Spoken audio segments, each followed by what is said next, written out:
Hi everyone, and welcome to this video. The date of recording is the 1st of April, the year is 2020. Now why am I starting a video off with that? And the reason is because I'm not making this video for people of the current time.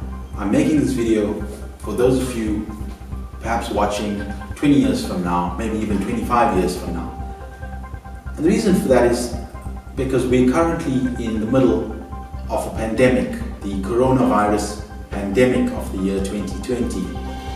And we don't know how this will end. We're not sure what exactly will happen from here, where this goes. And right now, we're still very early on in this pandemic. And I thought I'd make a video where I share some insight of how life is at this time, which may be very interesting, especially if things change radically going forward. I've always looked at World War II videos, for example, and it's very interesting to look at how life was during that very, very difficult period. Many people nowadays are saying that this is our World War II, the World War II of this generation. It certainly is something that it's affecting the entire globe. We're in a state of lockdown at the moment, and we're not sure how many people will actually be affected, how many people will die. This nurse is in Georgia. I didn't ever think that I would see this amount of deaths all at one time. Sunday, nationwide, at least 383 died. Monday, 575. Yesterday, 830 was our deadliest day. Today, we've already passed that number. Current projections, at least 100,000 of us could perish. Our most recent modeling suggests that with strong mitigation, the range is still heartbreaking. And some say inaccurate. This model assumes that, like Wuhan, we're going to shut down all 50 states. That's not going to happen. Take Louisiana. Right now, a hotspot and running low on supplies. So the situation at the moment, as I said, it's the 1st of April. We're about a month into it for the broader world.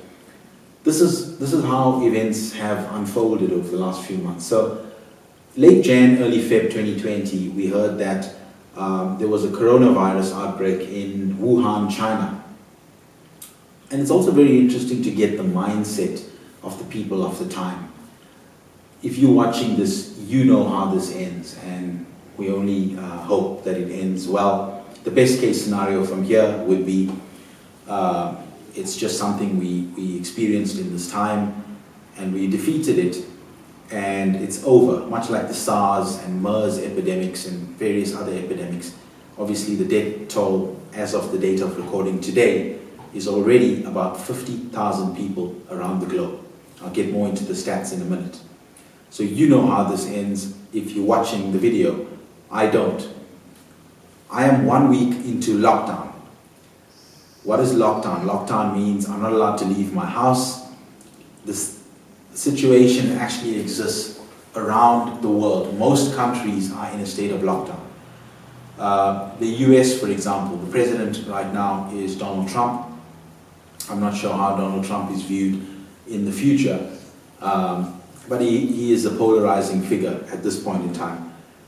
And he said about 3 weeks ago that this virus is something that may affect the US, but he expects to be able to control it, contain it, and it should be over, fairly quickly. That changed over the last few days. New York, at the time of recording, has become the epicenter of the virus. There was a news conference in the current media yesterday that stated that New York would have, the US may have up to 250,000 deaths. That's almost a wartime like death toll. And they're currently scrambling, they're running out of ventilators, they're running out of hospital beds. It is total chaos right now. But the mindset of the average person is, I don't think it's hit people. It only hit a lot of people in the last few days. So one of the reasons I'm making this video is it's interesting to gauge the mindset of society at a period in time.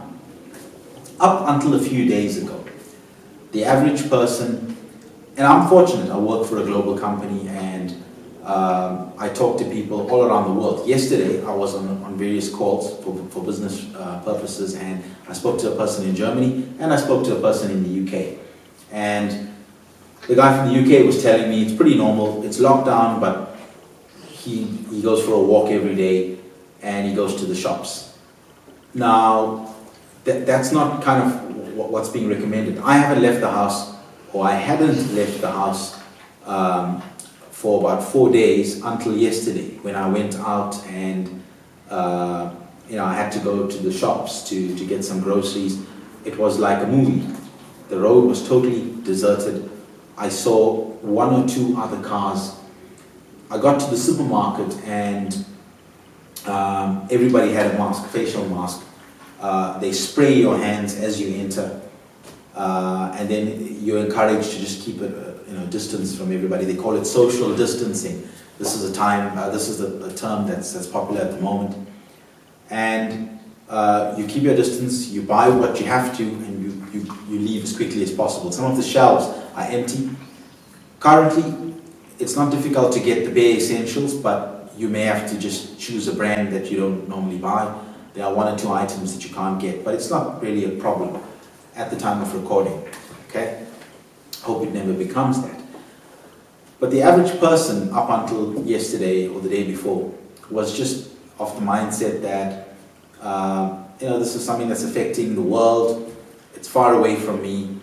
Okay, now we're in a lockdown situation, we just have to get over this. In the last 48 hours, I've seen a big change with real concern. The news from the US, up to 250,000 deaths. This is in the news conference of the president being said. They expect this. On my calls with colleagues, people are a lot more somber, glum. The first question is not how are you, the first question is are you safe, are you okay? I think it's really starting to hit us, and I think the month of April, we're going to be in this situation for the entire month of April.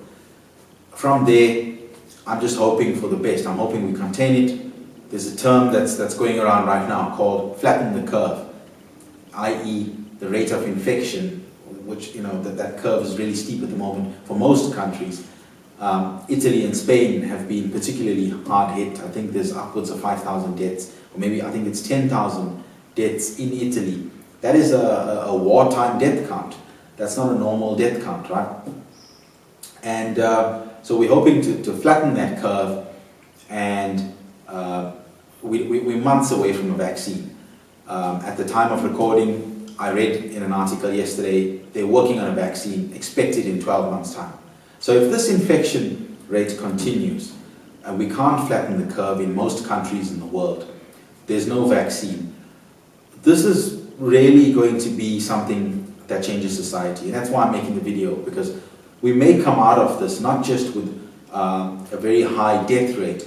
We may come out of this, life going forward is different, and if you're watching this in the future, that may be the new norm. How was life before?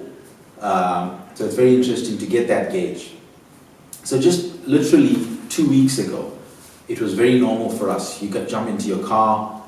We still use petrol, especially in a country like South Africa, where I am. Sit in the traffic, go to work, have coffee, talk to your colleagues, make the odd joke. Everything's fine.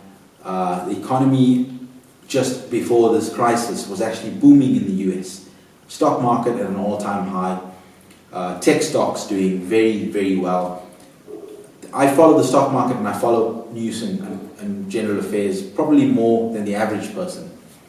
The talk of the time was that the stock market's been doing very well for about 10 years, so when will this end? And of course it came crashing down in the middle of March, or I would say maybe early March. I don't know the exact day. There was a Black Thursday, if I remember. I'll put it in on the subtitles. And some companies lost up to 90% of their value. I think Boeing lost 90% of its value, or some ridiculous number. Now, due to the lockdown, the normal life's changed. There's no or very few flights. If you're in the transportation business, if you're in a business where you need physical customers, those businesses are shut down. They're not getting customers. It's only starting to hit people now, the last 48 hours. I've seen that change in tone of people on social media posts. There is talk that some of these businesses may never open again. That's how bad it is. In the US, they're instituting a 3-month UBI. I think it's $1,200 a month. We're not seeing that in other countries. Not many countries can afford this. Supply chains are going to be impacted in a big, big way. So if we don't recover from this, which I'm hoping is not the case, you will know this if you're watching this in the future. This is the point. The date of the recording of this video was probably when things really changed. We went from a very normal life that we had up until now in the last decade. What's interesting is that I actually made a video on the 1st of January 2020 talking about my predictions for the decade. Very excited about the decade. The current sentiment is that we're very excited about AI, we're very excited about quantum computing, we're excited just about technology, space travel, perhaps what lies ahead of us. Nobody saw this biological warfare pandemic coming. So that's another thing. In the future, you may know what the reasons were for this outbreak of the COVID-19 or coronavirus. Currently, we're in the middle of normal life being disrupted. Shock, is this really happening? Shock, the number of deaths. The US President press conference telling us there could be 250,000 deaths in the US alone. 10,000 dead in Italy. And now, conspiracy theories coming up. Was this created by China to sink the stock market in Western markets? And what's adding fuel to that is the fact that we heard 2 days ago that the Chinese supply chains are now starting up again. So they're producing, they're able to supply.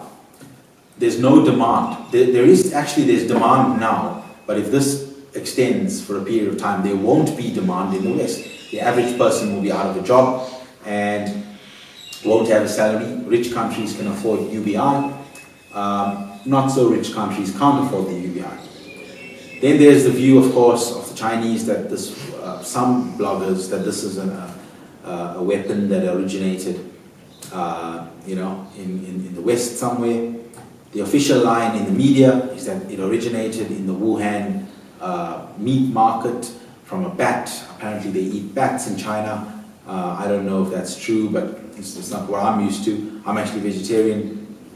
So there's all this confusion, life being disrupted.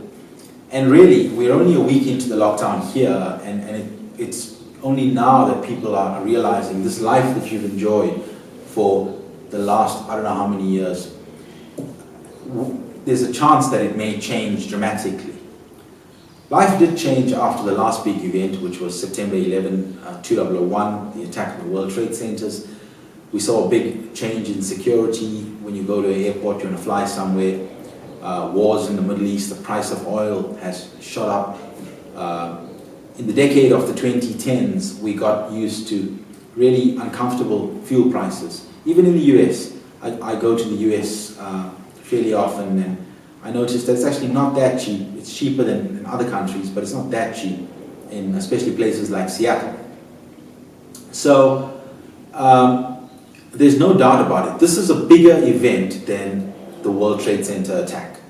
And that event changed our lives in terms of flying, getting around, transportation, security, commodity prices, online security, relationship with certain countries, West and the Middle East. All of those changes came about after the Twin Tower attacks. And another reason I decided to make this video is because when you go and look at footage, you get blurry footage on a cam. Some people captured what looks to be planes flying into the World Trade Center. I know there's conspiracy theories around that, and but it looks like that's what happened. And some people we were lucky enough to have people capture that. So I thought I'd make this video to talk about this what could be a very pivotal point in history over the next few decades. If you're watching this in the future, you would know. At this point, I have no idea. I'm used to a very normal life, 20th century, early 21st century life that suddenly has been disrupted. Everyone stays at home. We've got police and the army patrolling the streets in many countries, including my country. And you're not allowed to leave your house except for a very quick trip to the store for groceries. We have groceries at the moment. Even in the US, there are grocery lines forming. There was one in Pittsburgh just yesterday. If I look at the headlines of the time, this is a paper from yesterday. It's a citizen newspaper in Johannesburg. Firstly, in South Africa, the country has been downgraded economically to junk status. Now here is something interesting. Here you see the police going and actually telling people to stay in their houses. And in many countries, like South Africa, some Asian countries, the police are using force to actually get you to stay in your home. Here's a headline from 2 days ago saying the global death toll passes 33,000. Okay? And in 48 hours, it's now 55,000. I've got no idea what the final toll will be, and I'm just hoping that it's as low as possible. You, the viewer of this video, know what that amount is. But really, the sentiment of this time now, April, we've had a few months of this starting in China. In March, it hit the rest of the world, but it's only hitting people mentally now on the 1st of April. So I'll end there. I'll do a few of these, and maybe one day in the future, these videos won't make sense now. People now will look at it and say, well, what's the point? But perhaps one day in the future, it helps give you a view into life during this period, during this crisis. And I hope wherever you are, whenever you are, that you find it a little bit interesting. So I'll sign off from now, and in a few days' time, I'll make the next video. And before I sign off, I don't have the virus as far as I know.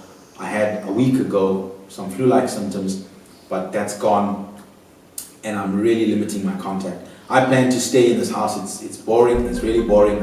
I've only got my dog to keep me company, but I'm not taking any chances because being somebody that follows current affairs, I know the seriousness and scale, and I think even today, 1st April 2020, from what I can see, the average person out there doesn't realize how serious this is. A lot of people have said, it's just a flu, it's just a stronger version of the flu.